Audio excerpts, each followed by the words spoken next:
మాధవుడు. తాళము చప్పుడు చెవిలో పడితే పరుగున వచ్చును పరమాత్మ. అందరూ కలిసి భజనలు చేసితే ఎందుకు రాడే మాధవుడు.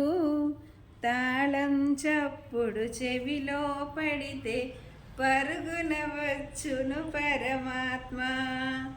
ప్రహ్లాదుండు హరిహరి అనగా స్తంభమునందు దయించెనుగా.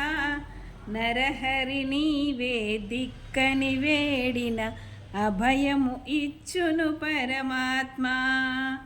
అందరూ కలిసి భజనలు చేసితే ఎందుకు రాడే మాధవుడు.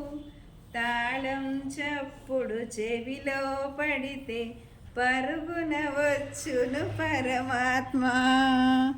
అహల్యదేవి రామాయణగా రాతిని నాతిగా మార్చెనుగా.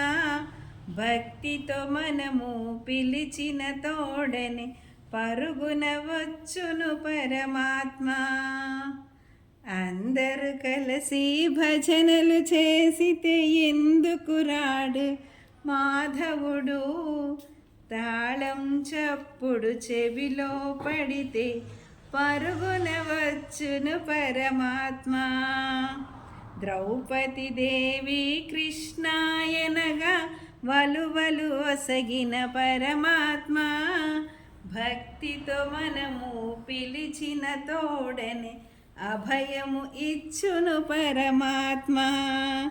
అందరూ కలిసి భజనలు చేసితే ఎందుకు రాడే మాధవుడు. తాళం చప్పుడు చెవిలో పడితే పరుగున వచ్చును పరమాత్మ. పరుగున వచ్చును పరమాత్మ. పరుగున వచ్చును పరమాత్మ. జై